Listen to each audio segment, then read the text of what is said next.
V imenu Boga Očeta in Sina in Svetega Duha. Amen. Drage sestre, dragi bratje in vsi, ki nas spremljate s pomočjo sodobnih medijev, prisrčno pozdravljeni. Obstaja notranja molitev, naša želja po Bogu. Če je naša želja po njem trajna, je trajna tudi naša molitev. Kdor si želi Boga, moli tudi takrat, ko je tiho.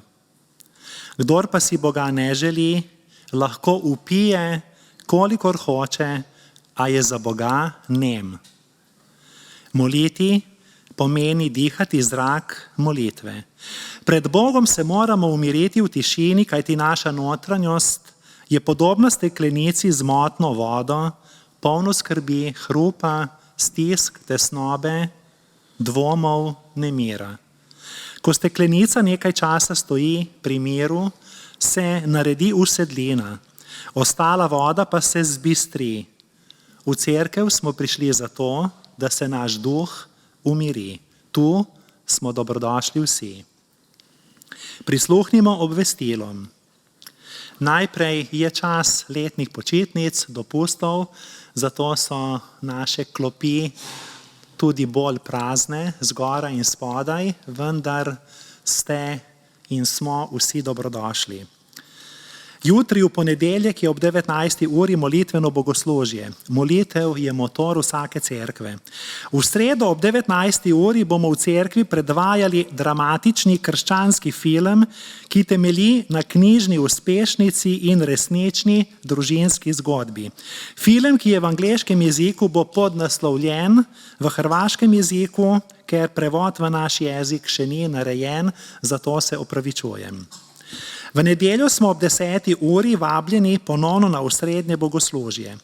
Konec avgusta bo cerkveni piknik, tako kot lani v lovski koči na Javorovici nad Šentjernejem oziroma nad Pleterskim samostanom. Organiziran bo pohod, pa tudi prevoz z avti.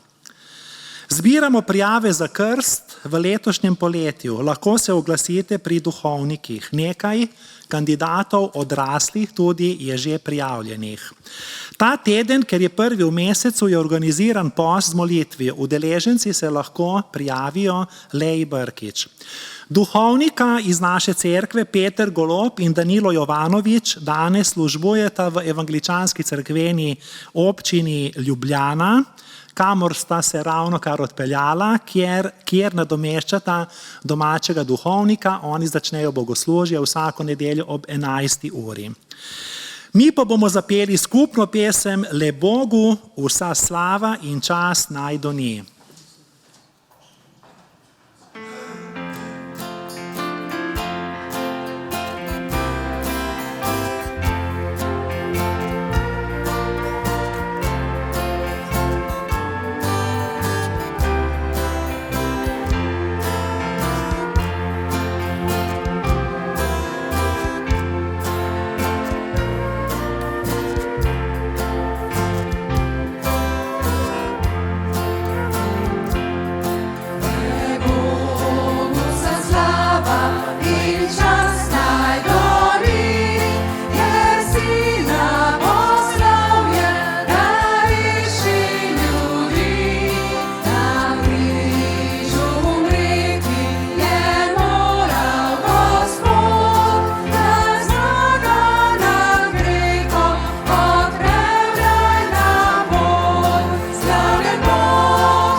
Biblično vodilo današnje nedelje je iz pisma Efežanom, ki pravi: Potemtakem niste več tujci in priseljenci, temveč sodržavljani svetih in domačini pri Bogu.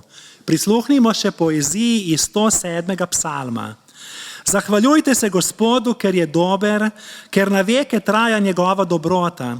Naj govorijo Gospodovi rešenci, ki jih je odkupil iz nasprotnikove roke in jih je zbral iz vseh dežel, od vzhoda in zahoda, severa in juga. Zablodili so v puščavi, na pustinski poti, naseljenega mesta niso našli. Bili so lačni in žejni, njihova duša v njih je omagala. V svoji stiski so vpili Gospodu, iz njihovih tesnob jih je rešil. Vodil jih je po pravi poti, da so prišli k naseljenemu mestu. Naj se zahvaljujejo Gospodu za njegovo dobroto, za njegova čudovita dela, v blagor človeškim sinovom, ker je nasitil lačno grlo in napolnil lačno dušo z dobrim. Vabim k priznanju grehov. Usmiljeni Bog, hvala ti, ker si nam dal, da smo preživeli še en neponovljivi teden. V preteklih dneh smo mnogokrat delali po svoje, napačno mislili in brezobzirno govorili. Naj naše spokorniške solze umijejo našo dušo. Posvetne solze so običajne in padajo na zemljo. Solze kesanja pa zbiraš v svojih čašah v nebesih. Hvala ti, ker so zabeležene v tvoji knjigi, kajti brez naših solz kesanja ne bi zapisal naših novih imen v knjigo življenja.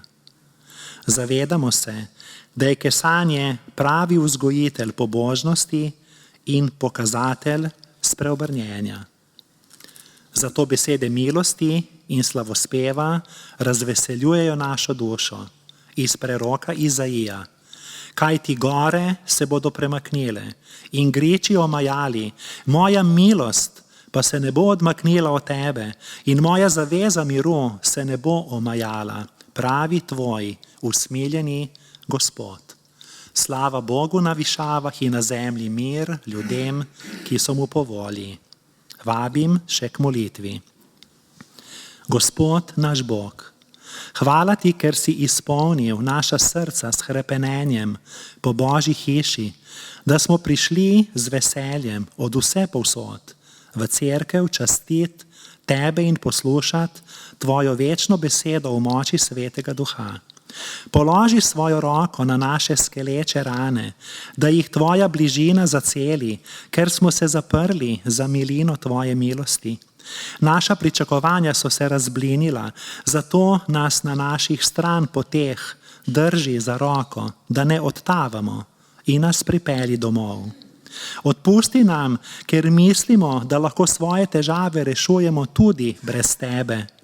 Tarnamo, da drugi nimajo časa za nas, prigovarjamo, da smo pozabljeni in da nikomur ni mar za nas. Toda ti si vedno z nami. Zato naj naša vera ne temelji na občutkih, temveč na tvojih obljubah, saj si zvest in ljubeč Oče.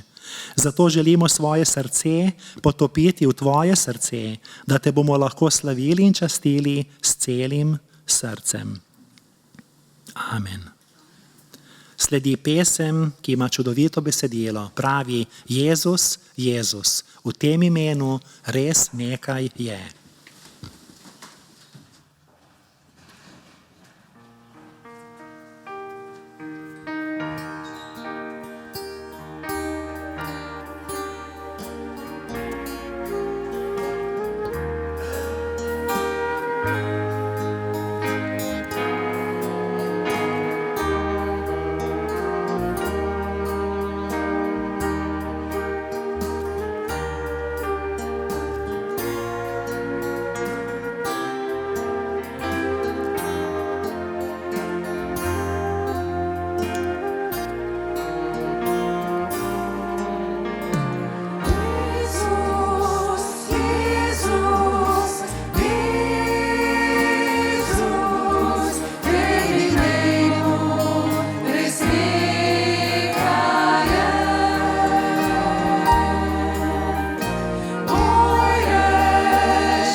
Izvolite sesti, sestre in bratje. Najprej se opravičujemo, ker nimamo pesmi na ekranih, tako da danes boste mogli malo bolj nas gledati, pa z nami peti na tak način pač. Berilo za današnje bogoslužje je iz Evangelija po Janezu, 6. poglavje od 1. do 15. vrstice. Pravi takole: Potem se je Jezus prepeljal na drugo stran Galilejskega, to je Tiberijskega jezera. Za njim je šla velika množica, ker je videla znamenja, ki jih je delal na bolnikih. On pa se je povzpel na goro in tam sedel s svojimi učenci. Blizu je bila Pasha, judovski praznik. Ko je Jezus tedaj povzdignil oči in videl, da prihaja k njemu velika množica, je rekel Filipu: Kje naj kupimo kruha, da bodo tile jedli? To pa je rekel, ker ga je preizkušal. Sam je namreč vedel, kaj bo storil. Filip mu je odgovoril: Za 200 denarjev kruha jim ne bi bilo dosti, da bi vsak dobil vsaj majhen kos. Eden izmed njegovih učencev, Andrej, brat Simona Petra, mu je rekel: Tukaj je deček, ki ima 5 ječmenovih hlebov in 2 ribi, a kaj je to za toliko ljudi? Jezus je dejal: Posedite ljudi. Bilo pa je na tistem kraju veliko trave. Posedlo je torej kakih 5000 mož. Tedaj je Jezus vzel hlebe, se zahvalil in jih razdelil med sedeče. Prav tako je razdelil tudi ribe, kolikor so hoteli. Ko so se najedli, je rekel svojim učencem: Poberite koščke, ki so ostali, da se kaj ne izgubi. Pobrali so jih torej in napolnili 12 košar s koščki, ki so od 5 ječmenovih hlebov ostali tistim, ki so jedli. Ko so ljudje videli, da je storil znamenja, so govorili: Ta je resnično prerok, ki mora priti na svet. Ker je Jezus poznal, da nameravajo priti in ga silo odvesti, da bi ga postavili za kralja, se je spet sam umaknil na goro. Predstavljamo si ta neverjetni prizor reševanja problema lakote množice. Opazujemo lahko Filipovo zmedenost, ko preračunava, potem Andrejevo skrb, kaj imajo na razpolago, potem lahko opazujemo majhnega dečka, ki se odpove svojemu obroku, in navsezadnje zremo lahko v Jezusa, ki se najprej zahvali, potem pa razlomi kruh in ribe in nahrani množico, tudi mene in tebe. In kdo sem jaz v tem dogodku? Sem v množici, ki je lačna in čaka na hrano. Sem kot Filip ali kot Andrej? Ali sem kot deček, ki tvega in izgubi svoje kosilo? Ali ponujam tisto malo, kar imam?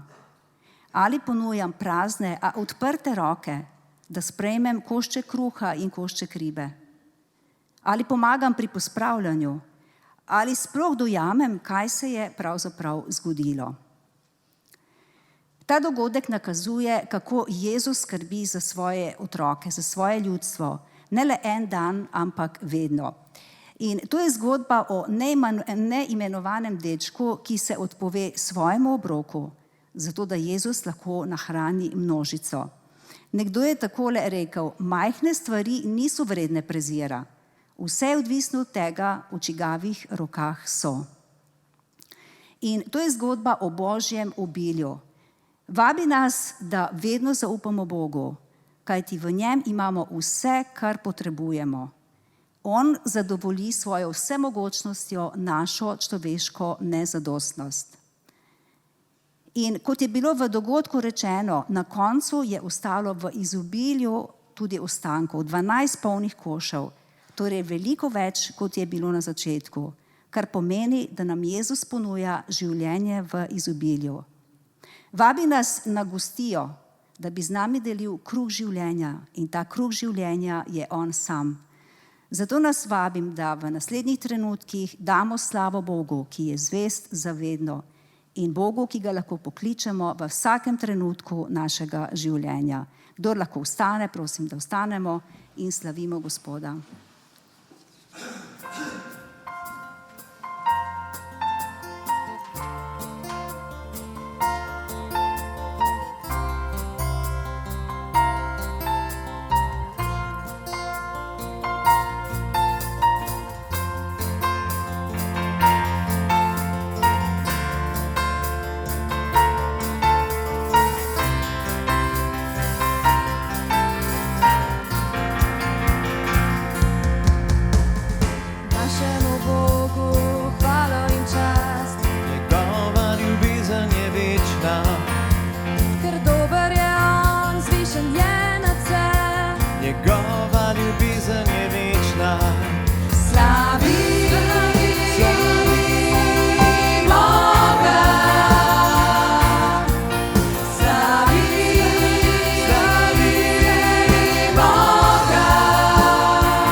Jezus, mi ti dajemo slavo in čast, ker si ti edini tega vreden. Hvala ti, ker si ti Bog, ki nasitiš našo dušo in poskrbi za naša telesa.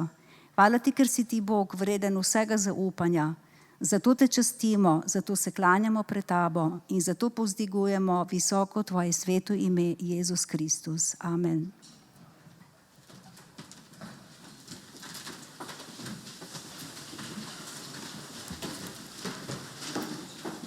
Pred nami je Gospodova večerja, obhajilo ali Evharistija. Sestre in bratje, Gospod Bog je Izraelcem naročil, naj družine za praznik Pashe Gospodovo večerjo uživajo v isti očetni hiši, v eni hiši, kjer je bilo po eno jagnje za vsako hišo. Zgodnja cerkev je v očetni hiši prepoznala cerkev, ki je dom kristjanov. Začudeni nad Božjo milostjo in opravičeni po veri v Jezusa Kristusa, prisedimo za mizo. Kdor se sramuje priti kot cestninar ali grešnik, izhaja iz neevangelskih meril. Nevreden Gospodove večerje je samo tisti, ki je sit in samopravičen. Verovati moramo v osvobajajoče Kristusove besede. To je namreč moja kri zaveze, ki se preliva v odpuščanje grehov, ne pa v obsodbo. Izkažimo spoštovanje do odrešenikovega telesa. On, ki je dejal, to je moje telo, je dejal tudi, lačen sem bil in mi niste dali jesti. Česar niste storili enemu od mojih najmanjših, meni niste storili. Kristusu lahko izkažemo spoštovanje tako, da ne spregledamo svojih bližnjih. Zato si podajmo roko miru, prijateljstva in sprave.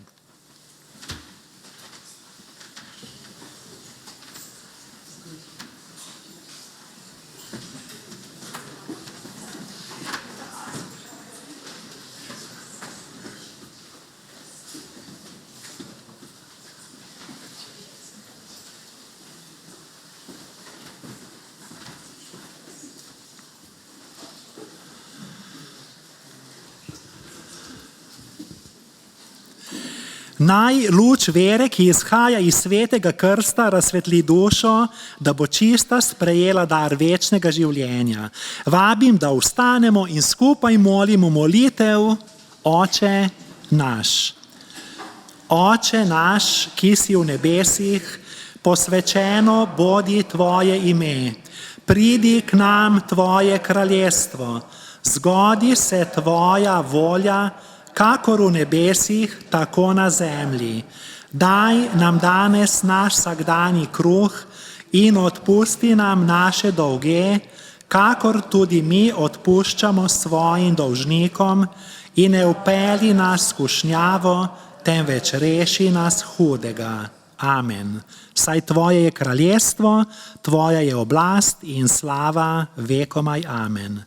Naš Bog in Gospod, prosimo, posveti ta kruh in to vino po svojem svetem duhu, da bomo jedli od sakramentalnega kruha življenja in pili iz keliha odrešenja, ki je telo in kri našega Gospoda Jezusa Kristusa. In bomo tako v edinosti med seboj in z vsemi kristijani, v imenu Očeta in Sina in Svetega Duha. Amen.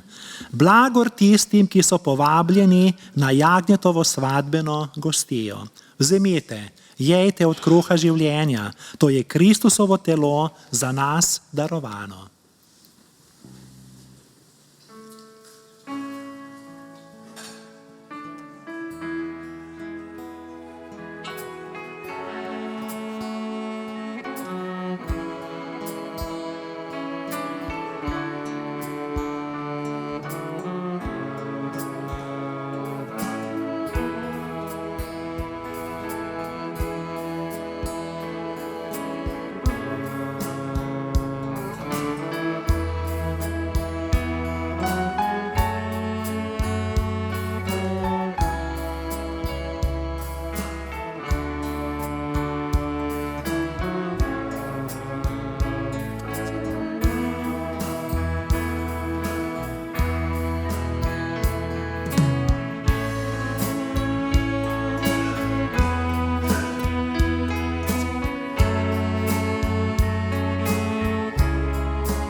Bratje in sestre, ker smo eno v Kristusu, lahko simbolično skupaj vzamemo.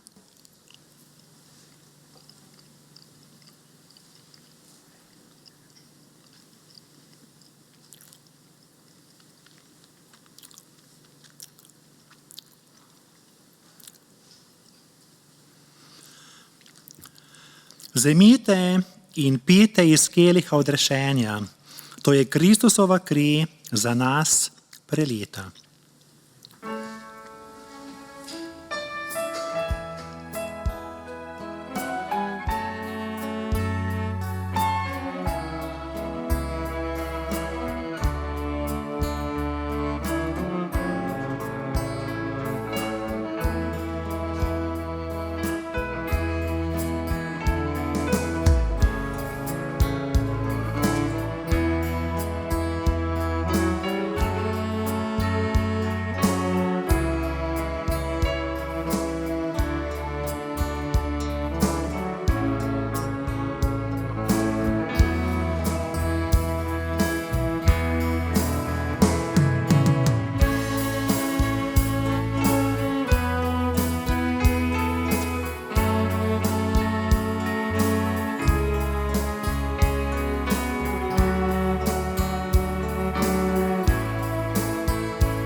Sestre in bratje, ker smo eno v Kristusu, lahko skupaj vzamemo.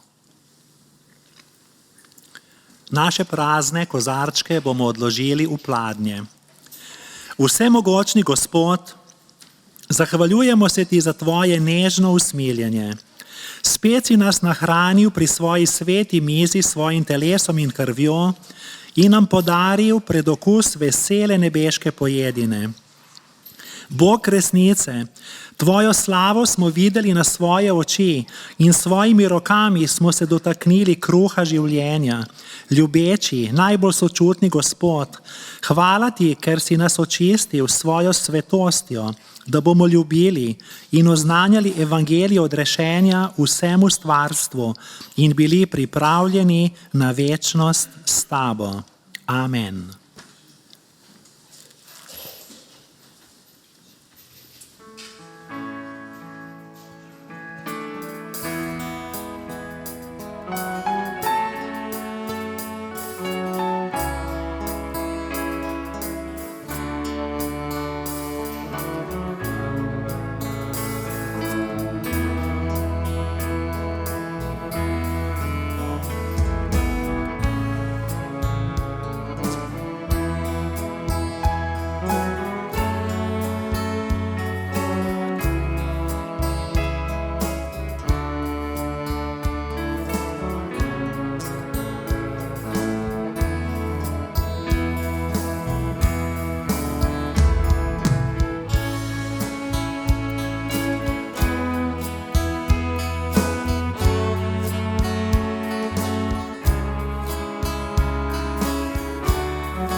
Sledi utrinek za otroke.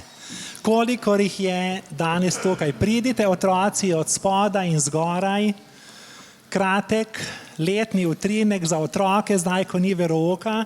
Za najmanjšo skupino je pripravljeno varstvo.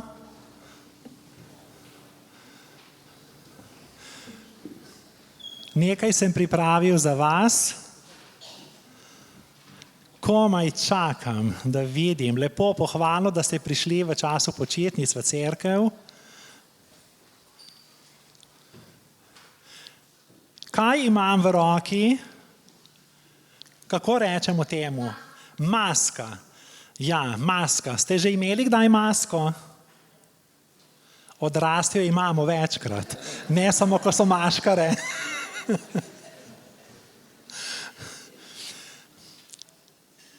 Pa poglejte, moj obraz pa tole masko. Ima ta maska prave oči? Ne. Ima prava usta? Ne. Ima pravi nos? Ne. Torej, moj obraz je ta, tukaj, pravi obraz. Ampak ta obraz ni vedno tak, čeprav se naredi pravi obraz. Včasih odrasli, ne samo otroci, ne samo mladi, torej in stari, vsi ljudje si nadenemo na obraz masko. Masko pa damo zato, da ne vidijo, kaj je spodaj, da se skrijemo. Poglejte.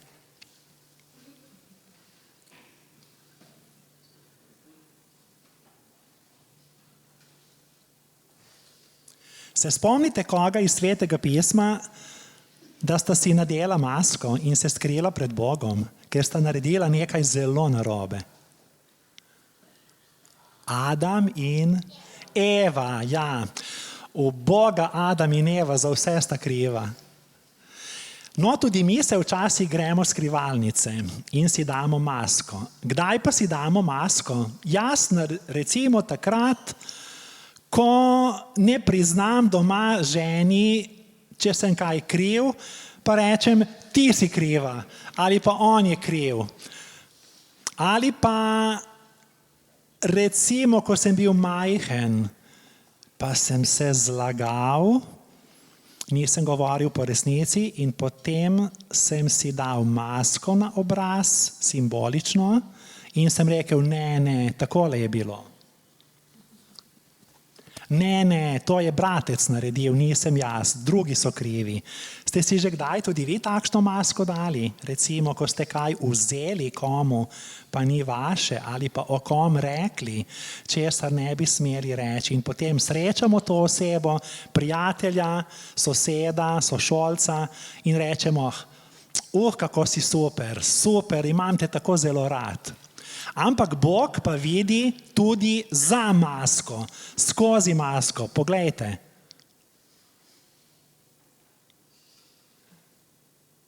Tako me vidite vi, Bog pa me vidi brez maske. In snemimo maske, kajti Bog nas tako in tako vidi, kakšni smo. Najmanjši gredo v varstvo cerkveno, v cerkveno hišo, ostali pa se pridružite po kolekti, po prostovoljni nabirki, poslušanju Božje besede.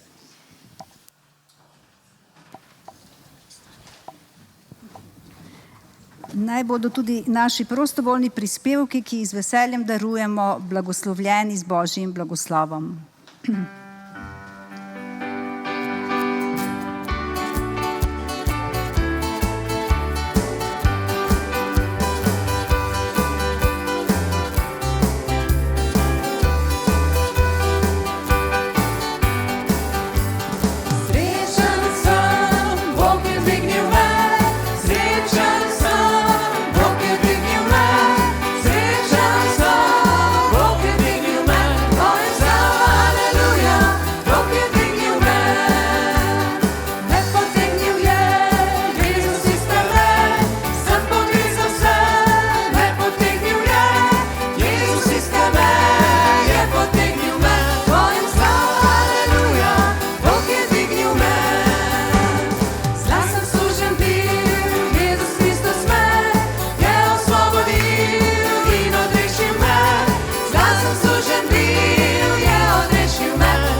Hallelujah, I'm walking with the King.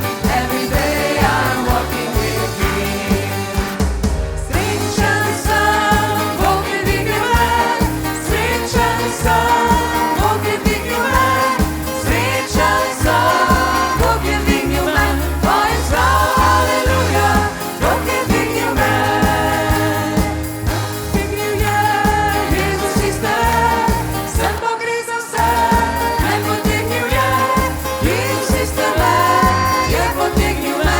Pojem slavo, haleluja, Bog je dvignil me. Zaslužen bil Jezus Kristus me, je osvobodil in odrešil me. Zaslužen bil, je odrešil me. Pojem slavo, haleluja, Bog je dvignil me. Bog je dvignil me.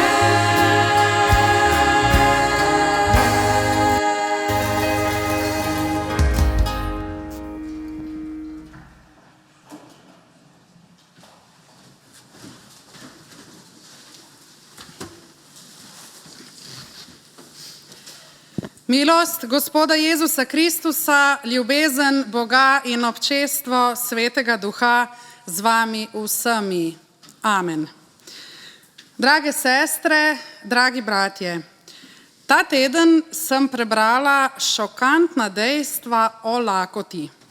Ali ste vedeli, da je 16,6% svetovne populacije podhranjene? Več kot milijarda ljudi živi v hudem in rizičnem pomanjkanju hrane. Več kot milijarda ljudi po svetu živi z 1,20 evra na dan, kar pomeni, da morajo preživeti z mesečno plačo približno 36 evrov. Lakota je na žalost še vedno razlog za 45% smrti otrok po svetu. Hkrati pa podatki tudi kažejo, da nam je od leta 1980 uspelo za 43% zmanjšati lakoto po svetu. Veste, del te zgodbe pa smo zagotovo tudi verniki in evangeličanska cerkev v Novem mestu. Saj že vrsto let podpiramo misijsko delo v Afriki, tako v Burundiju kot tudi v Ugandi. Veste, tako kot je s fizično lakoto, lahko vlečemo usporednice tudi z duhovno lakoto. Obstaja namreč več vrst duhovne lakote. Z eno izmed njih se srečamo že takoj na začetku življenja, ko se človek rodi. To je lakota po varnosti. Se spomnite otrok in dojenčkov, kako potrebujejo in iščejo varnost pri svojih starših? Približno tako, kot ljudje iščemo varnost pri Bogu. Drug element duhovne lakote je zagotovo potreba po znanju, po informacijah. Ljudje namreč razvijamo radovednost, se sprašujemo, dvomimo in iščemo odgovore. Ko majhen otrok ugotovi, da z vprašalnicama kaj in zakaj lahko izve veliko novega, ta vprašanja postanejo njegova stalnica. Tudi mi kot odrasli pogosto iščemo odgovore pri nebeškem očetu in se stalno nekaj sprašujemo. Tretji element duhovne lakote je potreba po odnosih. Veste, ljudje smo odnosna bitja. Želimo si biti ljubljeni, sprejeti. Ves čas hrepenimo po tem, da nismo sami. Ustvarjamo si družine, se družimo. Pravzaprav je človek edino bitje, ki postane človek zaradi odnosa z drugim človekom. Ko se dojenček rodi, njegovi možgani in sinaptične povezave v možganih se oblikujejo ravno zaradi odnosa z drugim človekom. V prvih 3 letih življenja se tako tudi povežeta leva in desna možganska hemisfera, polovica možganov. Vse zaradi odnosa. Veste, kaj pa je skupna točka teh elementov duhovne lakote? Torej, kot smo rekli, potrebe po varnosti, potrebe po znanju in potrebe po odnosu. To je potreba po Bogu. Ta vakuum, praznina, o kateri govorijo številni filozofi, psihologi, ne nazadnje tudi Viktor Frankl, ki je preživel holokaust. To praznino, dragi zbrani, lahko zapolni edino Bog.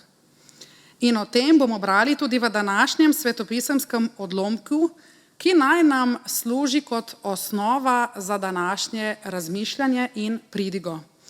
Brali bomo iz Evangelija po Janezu 6. poglavje od 30. do 35. vrstice. Pravi pa takole. Rekli so mu, kakšno znamenje torej delaš, da bomo videli in ti verjeli? Kaj počneš? Naši očetje so jedli mano v puščavi, kakor je pisano, kruh iz nebes jim je dal jesti.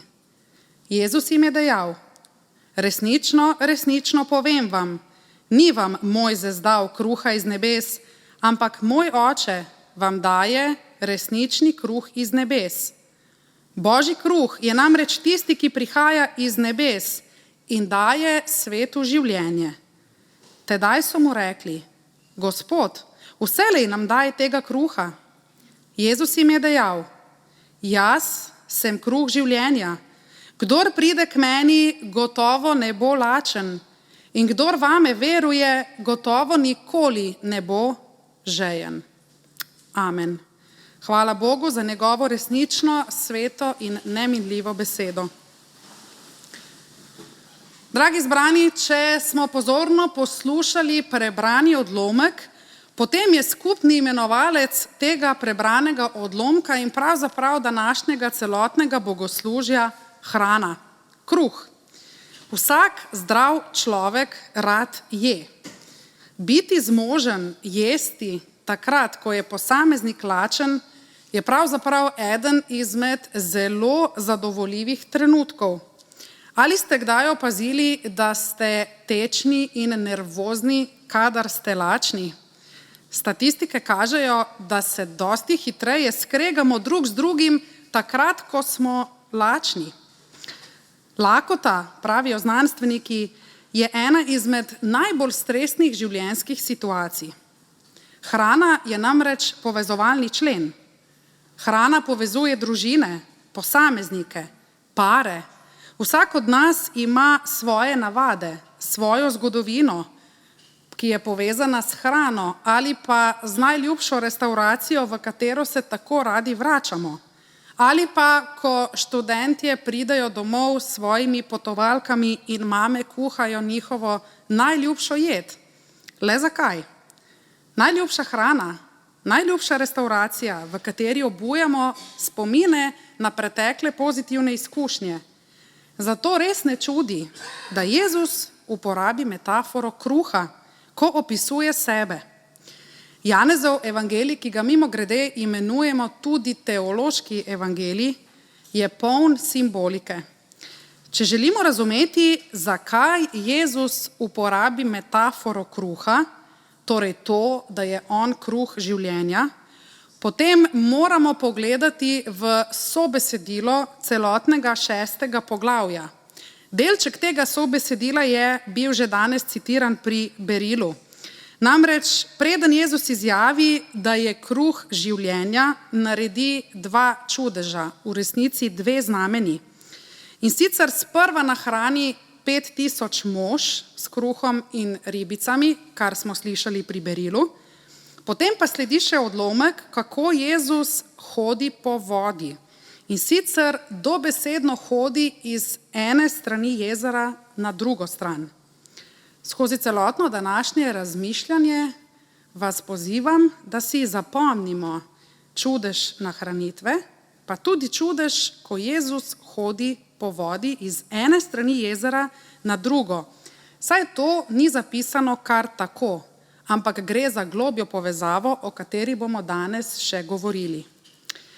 Ne vem, če ste vedeli zgodbo in čudež o nahranitvi 5000 mož, se otroci že hitro naučijo pri veruku, tako da nam je zagotovo vsem poznana. To, da ne vem, če smo vsi vedeli, da na strani jezera na kateri je Jezus naredil ta čudež nahranitve, je v tistem času dejansko sejala zelo, zelo huda lakota. Šlo je namreč za odročno območje, kjer je bilo na voljo zelo malo hrane. Ko je Jezus prišel, da nahrani 5000 mož, mimogrede nahranil jih je bistveno več, kajti tukaj niso vštete še ženske in otroci, je to izgledalo približno tako, kot če bi se mi danes pojavili v Sudanu, Jemnu ali kaki drugi državi in bi nas tam pričakalo več tisoč lačnih ljudi. Seveda gre pri tem za dejansko telesno lakoto, za katero so v tistem času ravno na tem odročnem kraju ljudje trpeli. Gre pa tudi za duhovno lakoto iskanja življenjskega smisla. Zato res ne čudi, da Jezus uporabi metaforo, da je on kruh življenja. Kruh je namreč osnovno živilo, je osnovna hrana. In veste, ko Jezus omenja kruh, se moramo preseliti v tedanjo judovsko oziroma hebrejsko kulturo. Ko so oni razmišljali o kruhu ali pa ko so slišali za besedo kruh, jim je kruh v tistem času označeval bistveno več kot le hrano. Če si imel kruh, je za Jude tedaj pomenilo, da ima človek hrano, obleko, zatočišče, družino, da je dobrega zdravja, da je zdrav torej, da lahko dela, hodi v službo, bi rekli danes, skratka, da ima vse, kar potrebuje za polno življenje. In prav vse to jim je takrat manjkalo. Čeprav so bili Judje osredotočeni zgolj na fizično potrebo, jih Jezus, ko naredi čudež nahranitve, usmeri tudi na iskanje duhovne zadovolitve, saj jim pravi: ne delajte za jed, ki mine, temveč za jed, ki ostane za večno življenje in vam jo bo dal Sin človekov. Nanj je namreč vtisnil pečat Oče, Bog. Ker ti nahranjeni Judje nikakor niso razumeli, da Jezus ne govori zgolj in samo o fizični lakoti, pač pa tudi o duhovni, jim je Jezus začel citirati odlomke iz Stare zaveze, ko jim pravi: resnično, resnično povem vam, ni vam Mojzes dal kruha iz nebes, ampak moj Oče vam daje resnični kruh iz nebes. Ker je bil v tistem času ravno čas Pashe, so nahranjeni Judje takrat doumeli, da Jezus sebe enači z Bogom in da je on ta, ki prihaja odrešiti svet, tako kot je Bog mnogo stoletij prej po Mojzesu z mano v puščavi rešil Jude lakote. Jezus torej naredi povezavo, da je on ta nova mana, ta kruh iz nebes, ki so ga Judje jedli v puščavi. Mimogrede, mana je relativno sladka hrana, gre za trehalozo, to je bel kristalični ogljikov hidrat, ki je sestavljen iz 2 združenih molekul glukoze. Torej s tem, ko Jezus lačnim, a nahranjenim Judom pove, da je on mana iz nebes, jim odgovori na več tisoč let staro skrivnost. Kako to vem? Če pogledamo v hebrejski koren, torej v hebrejski izvirnik, potem lahko ugotovimo, da je hebrejska beseda za mano, torej mi prevajamo mana, ampak v resnici hebrejska beseda za mano je sestavljena iz vprašalne predpone in pripone, kar bi pravzaprav pomenilo, če bi jo dobesedno prevedli, da mana pomeni, kaj je to. Torej, ko so Judje rekli mana, je to pomenilo, kaj je to. Torej, beseda mana sploh nima pravega besednega pomena. Gre za vprašalnico. Kaj je to? Si predstavljate, da so se Judje, ki res cenijo svojo zgodovino, več tisoč let spraševali, kaj je to? Kaj je torej tisto, kar nas je nahranilo v puščavi? In na tem mestu jim Jezus pove: jaz sem kruh iz nebes. Torej, odgovori jim na več tisoč let staro skrivnost, kaj je to, torej mana, in na to reče: jaz sem kruh življenja. In ko so Judje to slišali, so seveda povezali, zato so se tudi spreobrnili, kajti dojeli so, da Jezus govori o Bogu, torej razkriva svojo identiteto in to je tudi prvi izmed stavkov jaz sem, ki ga najdemo v Janezovem evangeliju. In je seveda povezan z zgodbo srečanja med Mojzesom in Bogom, ko pravi Bog jaz sem, ki sem. In potem v Novi zavezi Jezus pove, kdo je. Torej, s tem, ko Jezus pravi, da je kruh življenja, zase ne pravi, da je mešanica moke in vode v fizičnem smislu, pač pa trdi, da je on kruh, ki vsebuje življenje. Jezus pravi, kdor pride k meni, gotovo ne bo lačen in kdor vame veruje, gotovo nikoli ne bo žejen. Če smo pozorno poslušali, potem vidimo, da Jezus uporabi dva glagola akcije oziroma dve dejanji, to sta priti in verovati. Prihod poveže s potešitvijo lakote, vero pa poveže s potešitvijo žeje. To pomeni, da človek, ki pride, lahko najde vir moči, smisla, upanja v Kristusovem življenju, v tem kruhu. Prav tako pa človek, ki veruje, nikoli več ni žejen, ker je njegova duhovna žeja potešena. Za razliko od mane, ki je bila dana samo Izraelcem, pa je kruh življenja dan vsem, tudi poganom, tudi nam. Jezus namreč dela vzporednico med lakoto in žejo, tako kot tukaj nahranjenim Judom, ki so stradali, pove, da nikoli več nihče ne bo lačen, v istem evangeliju tudi Samarjanki, ki so jo Judje dojemali kot poganko, pove, da nikoli več ne bo žejna. S tem vidimo, da se duhovna hrana nanaša na vse ljudi. Zato Jezus pravi, jaz sem kruh življenja.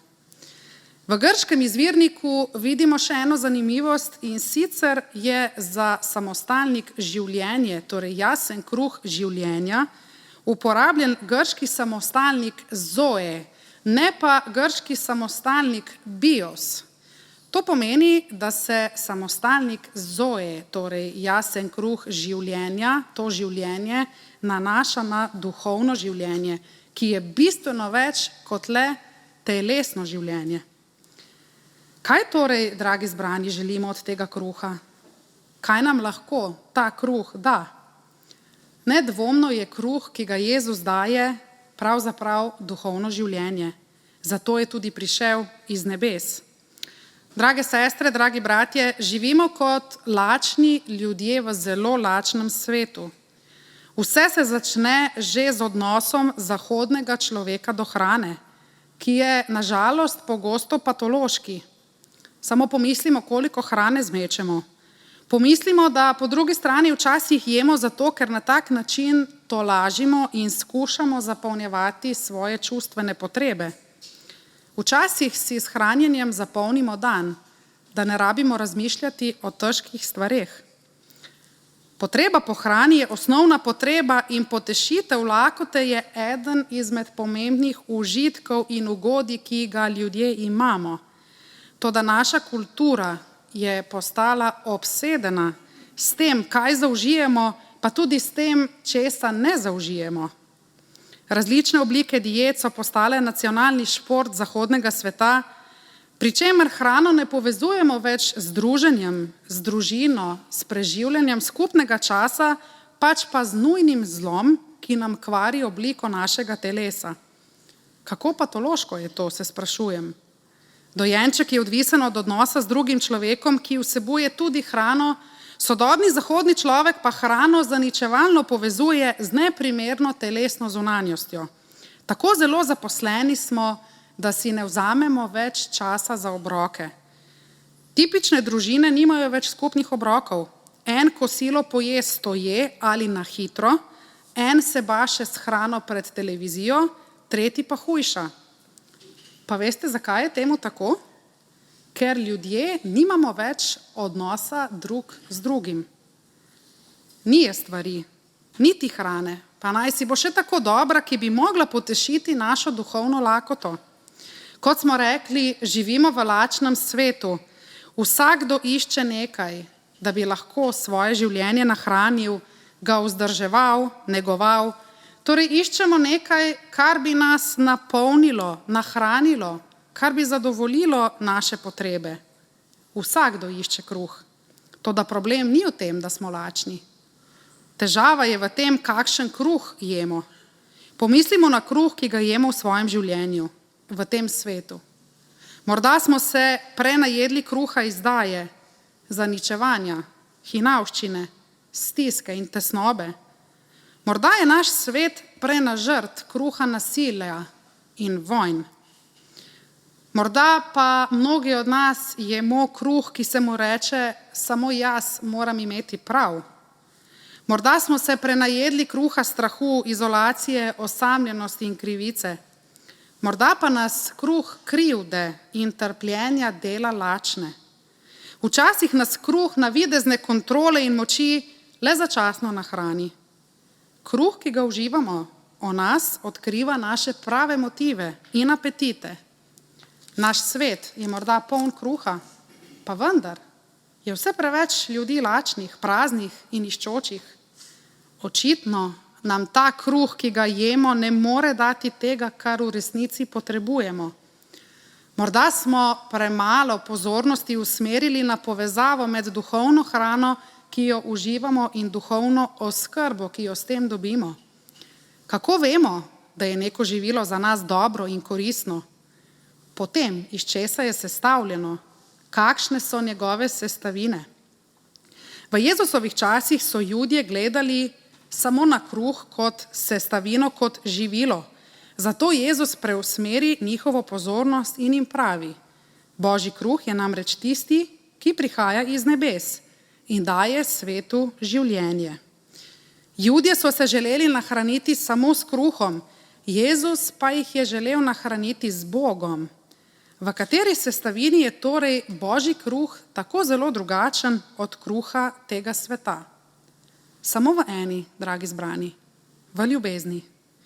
Ljubezen pa se odraža v medsebojnih odnosih. Jezus hrano, ta nebeški kruh, poveže z družino, z obedom, z druženjem. Kaj smo slišali pri berilu? Posadil jih je na travo, kjer so imeli skupnost, ko so jedli. V bistvu govori o svetem zakramentu Evharistije ali Gospodove večerje. To, kar smo imeli tudi mi danes. Veste, skupni obed je pravzaprav tisto, kar povezuje družino. Z Evharistijo ali z Gospodovo večerjo smo kristjani povezani po celem svetu. Tudi če se nikoli ne srečamo, tudi če se ne poznamo, smo del velike Božje družine. Miza oziroma obed za mizo je pravzaprav pogovor o naših izkušnjah, o naših problemih in težavah. Za mizo praznujemo rojstvo, hkrati pa tudi žalujemo ob smrti. Za mizo si prenašamo dobre in slabe novice. Obrok je pravzaprav duhovno srečanje in je izkušnja svetega. Obrok v smislu Gospodove večerje je dosti več kot le biološka potreba. Gre za sladke trenutke druženja in milosti. Obrok v obliki Gospodove večerje je simbol ljubezni, ki jo izkazujemo drug drugemu. Zato res ne čudi, da ta isti evangelist Janez, ki v svojem evangeliju piše, da je Jezus kruh življenja, tega istega Jezusa v knjigi Razodetja opiše kot tistega, ki čaka, da bi se z nami družil, da bi imel z nami obrok. Kaj pravi v Razodetju 3:20? Glej, stojim pred vrati in trkam. Če kdo sliši moj glas in odpre vrata, bom stopil k njemu in večerjal z njim, on pa z menoj, torej imel z njim odnos. Prva cerkev in cerkveni očetje so v tem odlomku, v katerem Jezus pravi, da je kruh življenja, in tudi v Razodetju, kjer pravi, da želi večerjati z nami, jasno videli simboliko Gospodove večerje ali Evharistije. Cerkveni oče Ignacij, ki je najverjetneje poznal apostola Janeza in je svoje apologije pisal 25 ali 40 let potem, ko je bil dokončan Janezov evangelij, je nekje zapisal takole: Stojte trdno, bratje, v veri Jezusa Kristusa in njegovi ljubezni in milosti. Verujte v njegovo vstajenje od mrtvih. Ko pridete skupaj, pa ne pozabite lomiti enega in edinega kruha, ki predstavlja zdravilo za nesmrtnost, protistrup za umiranje in očiščujoče zdravilo, ki odganja zlo. S tem se je seveda nanašal na Janezov citat, kjer pravi, da je Jezus kruh življenja. Se še spomnite na začetku današnje pridige, ko sem omenjala, da sta dve zgodbi pomembni, da si jih zapomnimo, torej dva čudeža, dve znameni. Prva je, ko Jezus nahrani 5000 mož, druga pa, ko Jezus prečka jezero in hodi po vodi in gre iz ene strani jezera na drugo stran. Veste, tako kot je prva cerkev videla simbol Evharistije ali Gospodove večerje v odlomku, kjer Jezus pravi, da je kruh življenja in je to povezala tudi z razodetjem, kjer Jezus pravi, da stoji pred vrati in želi z nami večerjati, pa je predhodno evangelist Janez omenil tudi vodo, še en Jezusov čudež, ko hodi po vodi in gre iz ene strani jezera na drugo stran. Gre seveda za simboliko krsta. Ko človek iz ene strani, torej iz smrti, preide na drugo stran, to je v življenje. Jezus je namreč prečkal jezero in šel iz strani, kjer je vladala lakota, na stran, kjer je bilo blagostanje. Dragi zbrani, veste, kaj to pomeni? Zelo pomembno je, da to razumemo. Gospodove večerje ali Evharistije je lahko deležen samo tisti, ki je krščen, kot odrasla oseba oziroma kot otrok, ki je kasneje konfirmiran, kar pomeni, da veruje, da je Kristus kruh življenja, da Kristus rešuje.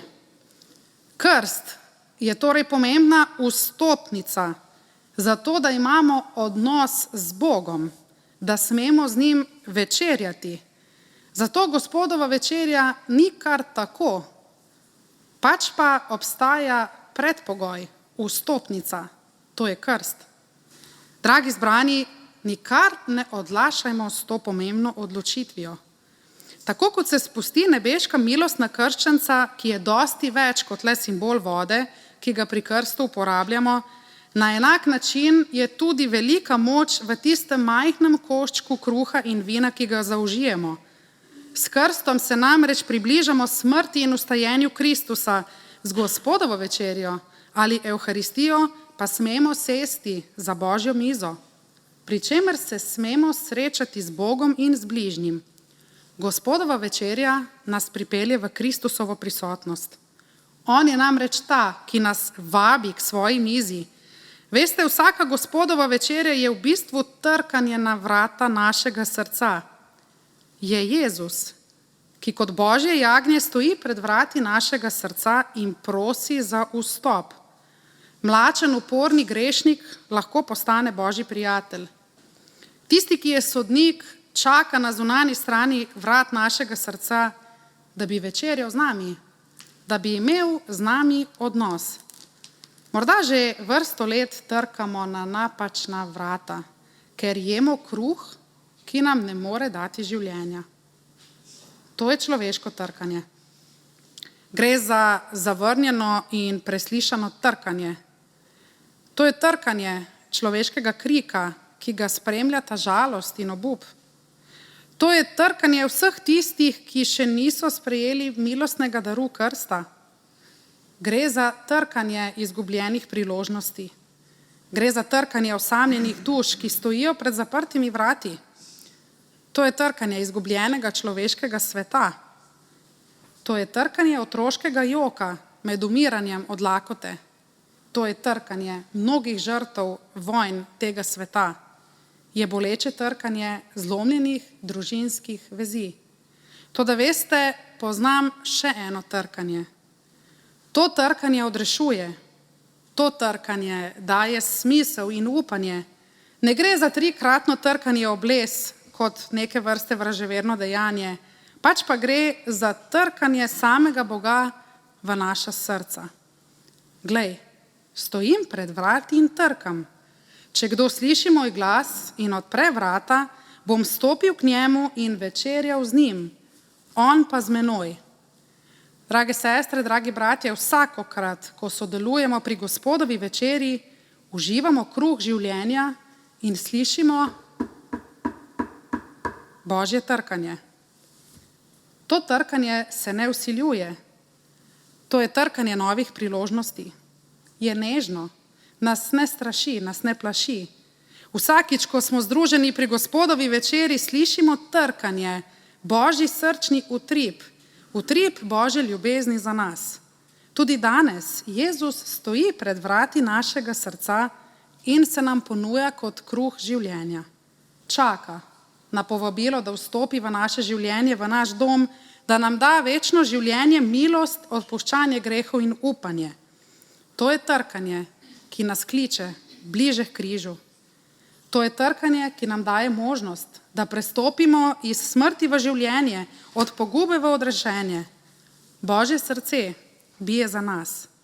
Zato, dragi zbrani, ne odlašajmo, ne čakajmo s krstom, kajti krst je vstopnica za družinski obed, večerjo z Bogom in z bližnjimi. Dovolimo, da Bog, ki je kruh tega sveta, naš greh, skrbi, brezup, zapravljena leta, izgubljene sanje, bolezni, šibkosti, bolečine in rane vzame in ta prazna mesta napolni z odrešujočo milostjo, blagoslovom in ljubeznijo. Glej, stojim pred vrati in trkam. Če kdo sliši moj glas in odpre vrata, bom stopil k njemu in večerjal z njim, on pa z menoj, kajti jaz sem kruh življenja. Kdor pride k meni, gotovo ne bo lačen, in kdor vame veruje, gotovo nikoli ne bo žejen. Amen. In mir Božji, ki presega ves razum ljudski, naj varuje vaša srca in vaše misli v Jezusu Kristusu, našem Gospodu. Amen. Molimo. O Bog, zahvaljujemo se ti, ker trkaš na vrata našega srca, ker želiš imeti odnos z nami. Prosimo te, dotakni se vseh žalostnih, prestrašenih, vseh, ki te iščejo. Daj se jim spoznati, pomagaj tudi nam, da ne bi tekali za kruhom tega sveta, ki je minljiv, pač pa da bi v tvoji hiši našli obilje Božjega blagoslova. Daj, da bi se vsa klecava kolena umirila v tebi.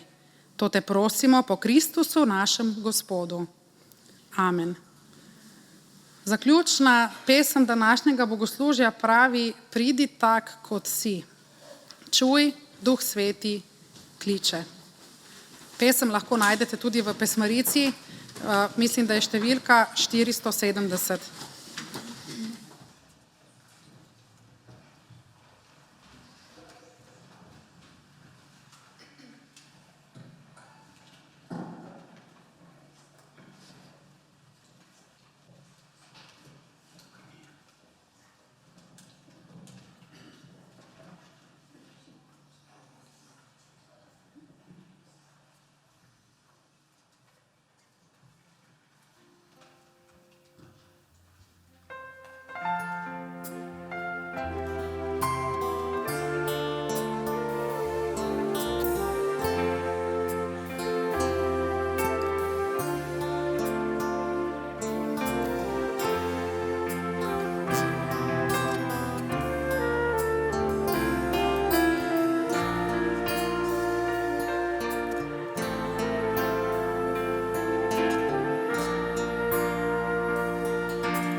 Drage sestre, dragi bratje, sprejmimo še zaključni duhovniški blagoslov.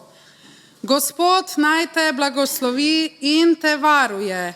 Gospod naj da sijati svoje obličje nad tabo in naj ti bo milostljiv. Gospod naj dvigne svoje obličje nad te in ti podeli mir. Amen.